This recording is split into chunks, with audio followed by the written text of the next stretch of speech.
राधे राधे। जय जय श्री कृष्णा। हर हर महादेव। दोस्तों, श्रीमद् भगवद गीता के 9वें अध्याय का महात्म्य। महादेव जी पार्वती को सुनाते हैं और पार्वती से कहते हैं कि हे पार्वती, अब मैं आदरपूर्वक 9वें अध्याय के महात्म्य का वर्णन करूँगा। तुम स्थिर होकर सुनो। नर्मदा के तट पर महिष्मती नाम की एक नगरी है। वहाँ माधव नाम के एक ब्राह्मण रहते थे, जो वेदांगों के तत्वज्ञ और समय समय पर आने वाले अतिथियों के प्रेमी थे। उन्होंने विद्या के द्वारा बहुत धन कमाकर एक महान यज्ञ का अनुष्ठान आरंभ किया। उस यज्ञ में बलि देने के लिए एक बकरा मंगाया गया। जब उसके शरीर की पूजा हो गई, तब सबको आश्चर्य में डालते हुए उस बकरे ने हंसकर उच्च स्वर से कहा, ब्राह्मण, इन बहुत से यज्ञ द्वारा क्या लाभ? इनका फल तो नष्ट हो जाने वाला है तथा ये जन्म, जरा और मृत्यु के भी कारण है। यह सब करने पर भी मेरी जो वर्तमान दशा है, इसे देख लो। बकरे के इस आश्चर्य कौतूहलजनक वचन को सुनकर यज्ञ मंडप में रहने वाले सभी लोग बहुत ही विस्मित हुए।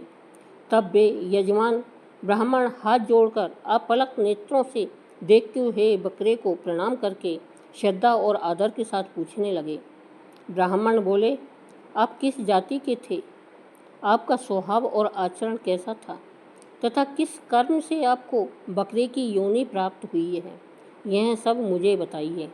बकरा बोला, ब्राह्मण, मैं पूर्व जन्म में ब्राह्मणों के अत्यंत निर्मल कुल में उत्पन्न हुआ था। समस्त यज्ञों का अनुष्ठान करने वाला और वेद विद्या में प्रवीण था। एक दिन मेरी स्त्री ने भगवती दुर्गा की भक्ति से विनम्र होकर अपने बालक के रोग की शांति के लिए बलि देने के निमित्त मुझसे एक बकरा मांगा। तत्पश्चात जब चंडिका के मंदिर में वह बकरा मारा जाने लगा, उस समय उसकी माता ने मुझे शाप दिया, ओ ब्राह्मणों में नीच पापी, तू मेरे बच्चे का वध करना चाहता है, इसलिए तू भी बकरे की योनि में जन्म लेगा। द्विजश्रेष्ठ, तब कालवश मृत्यु को प्राप्त होकर मैं बकरा हुआ। यद्यपि मैं पशु योनि में पड़ा हूँ, तो भी मुझे अपने पूर्व जन्मों का स्मरण बना हुआ है।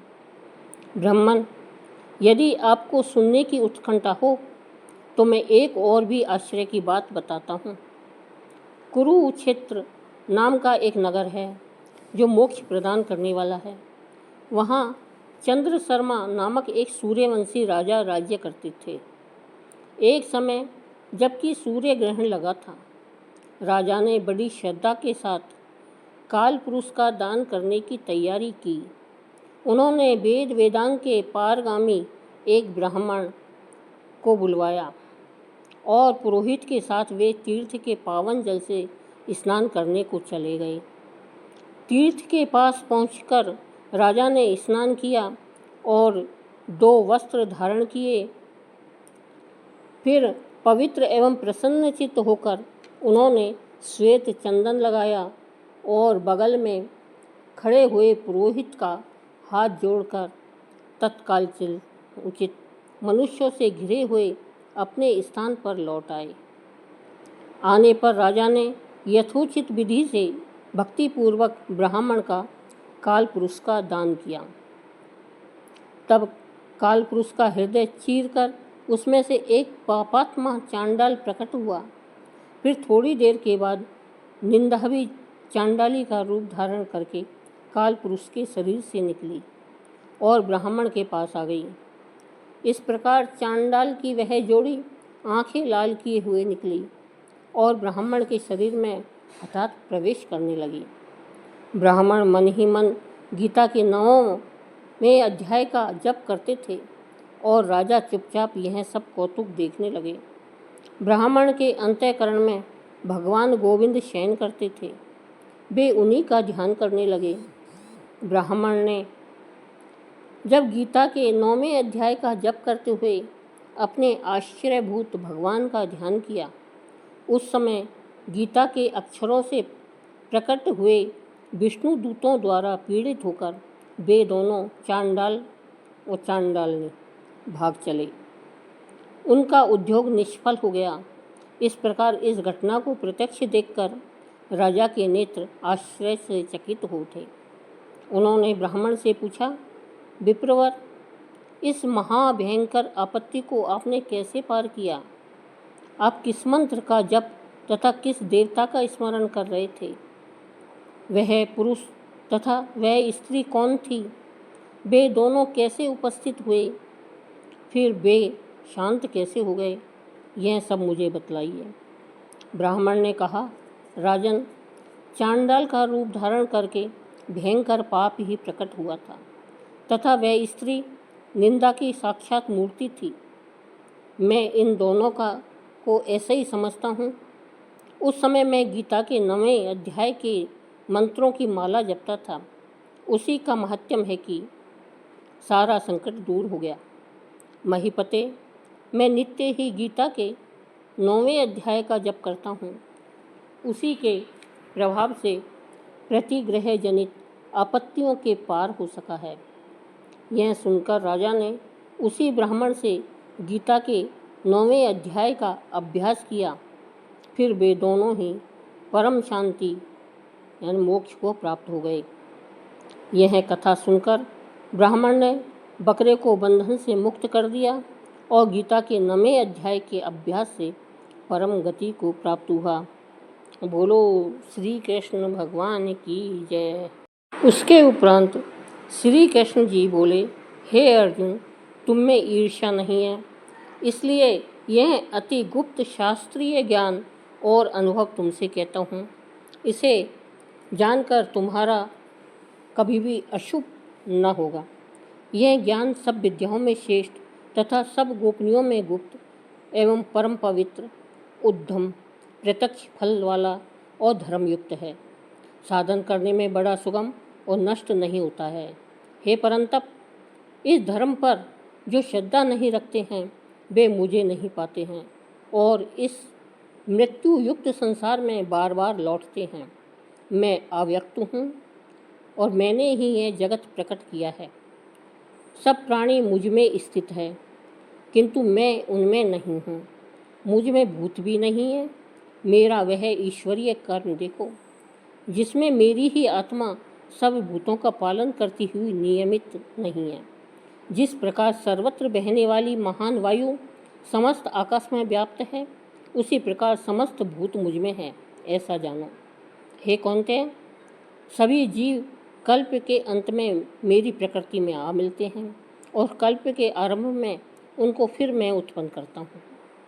अपनी प्रकृति का आश्रय लेकर उनके गुण व स्वभाव वाले समस्त भूत वर्ग को मैं बारंबार उत्पन्न करता हूँ। हे धनंजय, मेरे ये कर्म मुझे नहीं बांधते, क्योंकि मैं उदासीन की तरह इनमें आसक्त नहीं हूँ और स्थिर हूँ। मैं अध्यक्ष होकर प्रकृति द्वारा चराचर जगत को उत्पन्न करता हूँ। हे पार्थ, इसी कारण जगत बनता बिगड़ता रहता है। मूर्ख लोग मेरे परम स्वरूप को नहीं जानते हैं कि मैं समस्त चराचर का स्वामी हूँ। वे मुझको मनुष्य जानकर मेरी अवहेलना करते हैं। वे उनकी आशा व्यर्थ, कर्म निष्फल, ज्ञान निरर्थक और चित्त भ्रष्ट है। वे उस आसुरी प्रकृति के बस में हैं जो मोह को उत्पन्न करती है। हे पार्थ, विवेकी जन देवी प्रकृति में स्थित हैं। वे सब संसार को आदि अविनाशी जानकर अनंत मन से बजते हैं। दृढ़ व्रति सदा मेरा यत्न पूर्वक कीर्तन करते हैं, नमस्कार करते हैं और भक्ति पूर्वक उपासना करते हैं। कोई ज्ञान योग से पूजन करते हुए उपासना करते हैं, कोई एकत्व से, कोई पृथक से और कोई मुझे अनेक रूप वाला मानकर उपासना करते हैं। श्रोत में यज्ञ में हूँ, स्मार्त यज्ञ में हूँ, पितृ यज्ञ में हूँ और औषधि मंत्र होम का साधन घृत, अग्नि और होम में ही हूँ। इस जगत का माता पिता, धारणकर्ता पितामह है। जानकर योग्य पदार्थ ओमकार, ऋग्वेद, सामवेद और यजुर्वेद भी मैं ही हूँ। गति, पालनकर्ता, प्रभु, साक्षी, निवास स्थान रक्षक, मित्र, उत्पन्न करने वाला, संहार कारक, आधार, प्रलय स्थान और अविनाशी बीज मैं ही हूँ। सूर्य रूप से तपता हूँ, मैं ही वर्षा रोकता हूँ और मैं ही वर्षा करता हूँ। तथा हे अर्जुन, मैं ही अमृत एवं मृत्यु भी हूँ और सत्य असत्य भी मैं ही हूँ। तीनों वेदों के ज्ञाता, सोम पीने वाले, पाप रहित, यज्ञ द्वारा मेरी पूजा करके स्वर्ग जाते हैं और इंद्र के पुण्य लोक में पहुंचकर स्वर्ग में देवताओं के तुल्य दिव्य सुख भोगते हैं। वे उस विशाल स्वर्ग लोक में सुख भोग कर पुण्य के क्षीण होने पर फिर मृत्यु लोक में आते हैं। इस प्रकार तीनों वेदों के यज्ञ आदि धर्मों का पालन करने वाले, भोग की इच्छा रखने वालों का आवागमन होता रहता है। जो अनन्य भाव से चिंतन करते हुए मेरी उपासना करते हैं, उन नित्य योगियों के योगक्षेम अर्थात स्थान, भोजन आच्छादन से इनकी रक्षा करता हूँ। हे कौन्तेय, जो दूसरों देवताओं के भक्त हैं और श्रद्धा से उन्हें पूजते हैं, वे मेरा ही पूजन करते हैं, परंतु यह विधि पूजन पूर्वक नहीं है। सब यज्ञों का भोक्ता और स्वामी मैं ही हूँ। जो मेरे व्रत को नहीं जानते हैं, वे आवागमन से नहीं छूटते हैं। देवताओं को पूजने वाले देवलोक को प्राप्त हो जाते हैं, पितरों के पूजक पितृलोक को पाते हैं, यज्ञ आदि के पुजारी यज्ञ लोक को जाते हैं और मेरा पूजन करने वाले मुझे प्राप्त होते हैं। भक्ति से पात्र, पुष्प, फल या जल जो भी मुझको अर्पण करता है, उस शुद्ध अंतःकरण वाले प्राणी के भक्ति से दिए हुए पदार्थ को मैं बड़ी प्रसन्नता से ग्रहण करता हूँ। हे पार्थ, जो तुम करते हो, खाते हो, तप करते हो, वह मेरे अर्पण करो। ऐसा करने से कर्म बंधन रूप शुभ अशुभ फलों से मुक्त हो जाओगे और संन्यास योग से युक्त या मुझको अवश्य पाओगे। मैं समस्त भूत के समान हूँ, न कोई मुझे अप्रिय है और न प्रिय है। जो कोई मुझको भक्ति से भजता है, वह मुझ में है और मैं उसमें हूँ। यदि कोई दुराचारी भी हो और अनन्य भाव से मेरा भजन करे, उसको मैं साधु ही मानता हूँ, क्योंकि उसने उत्तम मार्ग ग्रहण किया है। वह शीघ्र ही धर्मात्मा होता है और चिरस्थायी शांति को प्राप्त हो जाता है। हे अर्जुन, यह निश्चय करके जानो कि मेरा भक्त कभी नाश को प्राप्त नहीं होता है। हे पार्थ, मेरा आश्रय पाकर नीच कुल में उत्पन्न स्त्रियां, वैश्यां और शूद्र भी उत्तम गति को पाते हैं। फिर जो पुण्यवान भक्त राजर्षि और ब्राह्मण हैं, उनकी तो बात ही क्या है। अतः इस नाशवान और दुख से भरे संसार में जन्म पाकर तुम मेरा ही भजन करो और मुझ में ही मन लगाकर मेरे भक्त बन जाओ। फिर मुझे नमस्कार कर मुझ में ही लौ लगाए रहकर मुझ में ही लय हो जाओगे।